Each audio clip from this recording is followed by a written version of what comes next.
Hello everyone. Today I will be presenting you all the history of magic and spellcasting. Magic has existed in many different human societies for thousands of years as a way people understood the world. This video will explain how the practice of magic began, how it was practiced throughout history across different cultures, and how beliefs about it have changed over time. What is magic? Magic is generally defined as the belief that supernatural forces can influence events in the physical world. Magic is a supernatural power that is channeled through the practitioner, who historically was stigmatized in some societies and was a central figure in others. The word magic comes from the Greek word mageia, which is derived from the word magoi, which was a term for a class of ancient Median and Persian priests called the Magi, whose name ended up entering Greek and Latin, and eventually became the root for the English word magic. Historically, magic has been used for many different purposes, such as a way to gain knowledge, power, love, wealth, to heal, to ward off danger, to cause harm, to guarantee success or productivity, to induce spiritual transformation, or to reveal previously unknown information. Some practices typically classified as magic include divination, astrology, incantations, alchemy, sorcery, spirit meditation, and necromancy. Some practices typically associated with magic include forms of mysticism, witchcraft, voodoo, and shamanism. Why early humans first turned to magic? Early humans first turned to magic because they lived in an unpredictable world without scientific explanations. Magic provided a sense of control and meaning during a time of illness, natural disasters, and death. When rituals were found to be successful, overall belief in magic strengthened, and magic became a part of cultural traditions passed down throughout the generations.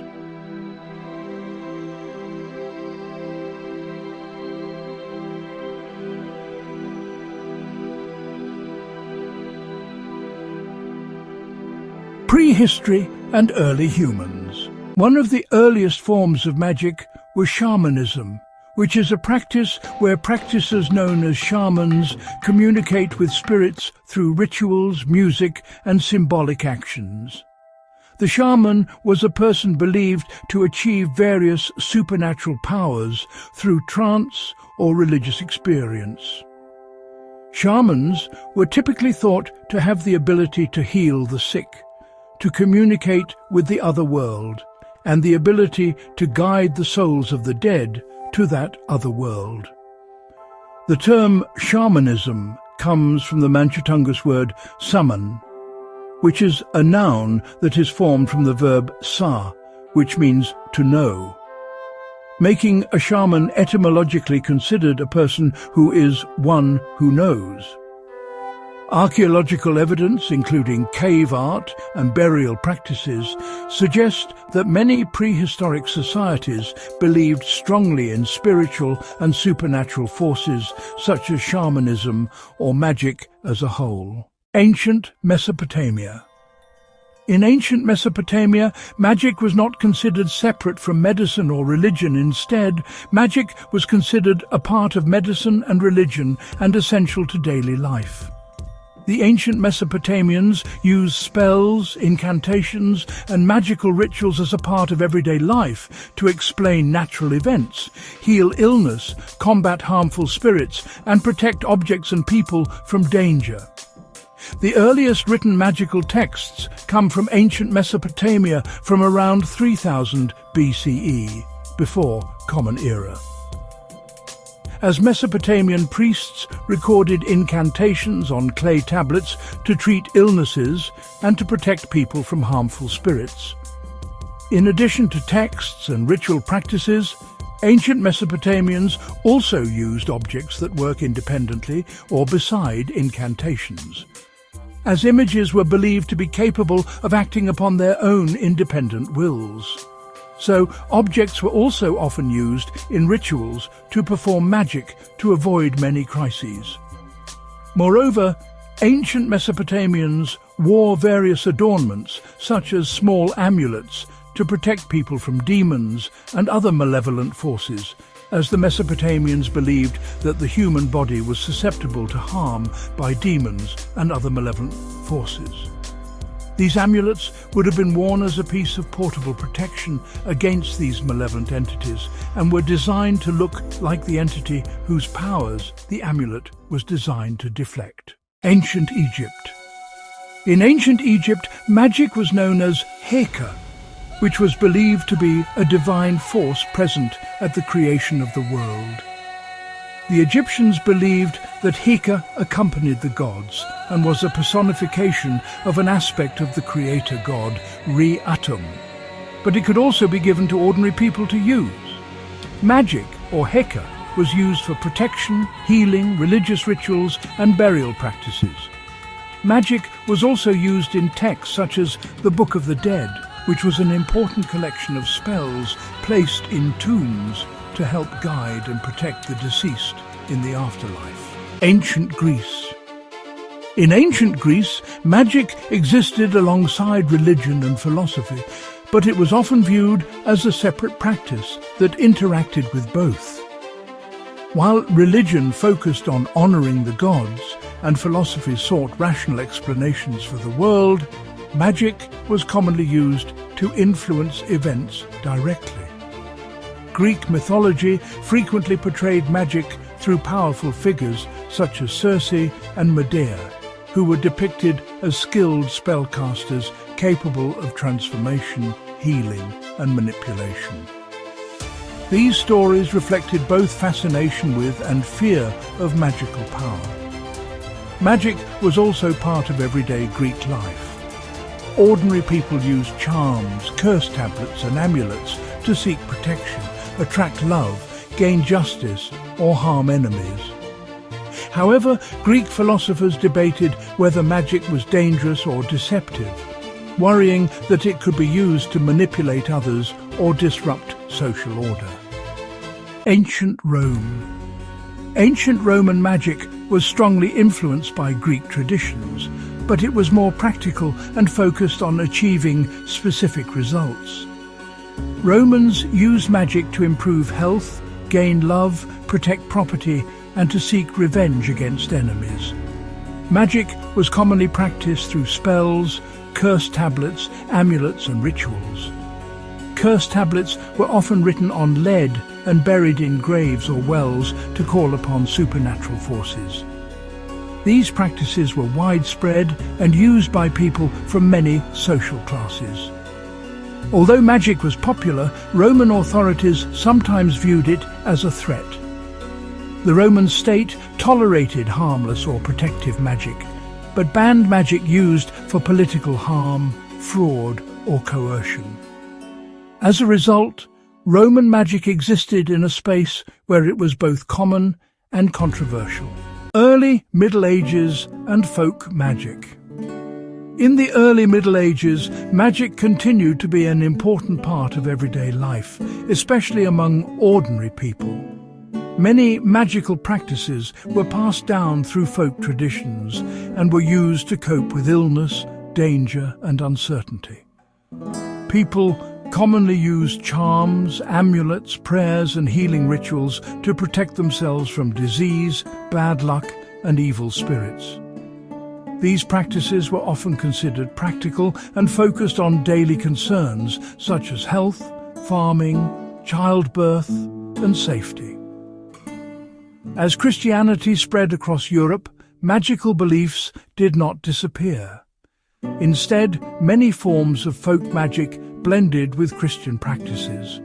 For example, people might combine prayers to saints with traditional charms or rituals. While the Church condemned harmful or demonic magic, it often tolerated protective or healing practices that aligned with religious beliefs. Late Middle Ages.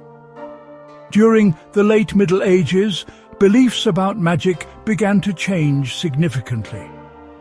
While beneficial folk magic and healing practices were still relatively common, fear surrounding harmful magic increased. Disease outbreaks, such as the Black Plague, along with famine and war, created widespread fear and uncertainty which caused people to fear magic rather than revere it. Church authorities and scholars started to argue that harmful magic came from demonic forces, which led to growing suspicion of people believed to practice magic. And due to these factors, magic became increasingly associated with devil worship and heresy rather than protection or healing. Overall, magic started being viewed very negatively instead of positively like previous time periods in history. The witch trials. Between the 16th and 17th centuries, Europe experienced widespread witch trials, during which tens of thousands of people, mostly women, were accused of practicing harmful witchcraft. These accusations were often based on superstition, personal conflicts, or fear rather than evidence. Many of the people accused of practicing harmful witchcraft were also executed, as witchcraft was considered a crime punishable by death when witch trials were widespread. Christian authorities believed witches made pacts and contracts with the devil and used magic to cause illness, natural disasters, or misfortune. However, over time, skepticism grew and witch trials gradually declined. Renaissance magic and occult philosophy. During the Renaissance era, magic took on a more intellectual and academic form through occult philosophy. Scholars believed magic could reveal hidden truths about the universe and was connected to science, astrology, mathematics, and religion. Scholars argued that magic was a natural force created by God and could be studied rationally. This period helped shape the development of modern science, even though magical explanations were later replaced by scientific ones. Enlightenment era and decline of magical belief. The Enlightenment era during the 18th century emphasized reason, logic, and scientific inquiry, leading to a decline in belief in magic. As natural phenomena that was once explained by spells or supernatural forces were now understood through scientific laws, as a result, magic became increasingly dismissed as superstition by the majority of the population. Laws against witchcraft were repealed and magical practices were pushed to the edges of society. However, belief in magic did not disappear entirely and continued in folk traditions and beneficial rituals. 19th and 20th century revival of magic. During the 19th and early 20th centuries, interest in magic experienced a major revival. This revival was influenced by Romanticism, which emphasized emotion, nature, and spirituality in reaction to industrialization and strict scientific thinking. New movements such as spiritualism, theosophy, and ceremonial magic societies emerged. Groups like the Hermetic Order of the Golden Dawn studied ritual magic, symbolism, astrology, and ancient texts, believing magic could lead to spiritual enlightenment and hidden knowledge. This period also saw a renewed interest in folklore, ancient religions, and occult traditions, laying the foundation for modern magical and neo-pagan movements that developed later in the 20th century. Magic in the modern era. Today, magic is generally understood as a spiritual, symbolic, or a cultural practice, rather than a scientific explanation of the world. Modern magical traditions often focus on belief, self-reflection, and connection to nature. Contemporary practices include Wicca, neo-paganism, and modern witchcraft, which emphasize ritual, seasonal celebrations, and ethical guidelines such as personal responsibility. Magic also plays a major role in modern popular culture, influencing books, films, television, and games. In the modern world, magic is often practiced as a form of identity, spirituality, or cultural expression, showing how ancient traditions have adapted to contemporary society. In conclusion, magic has evolved alongside human society, shifting from religious and practical uses to fear, decline, and eventual revival. Although its meaning has changed over time, magic continues to reflect humanity's desire for understanding, control, and meaning.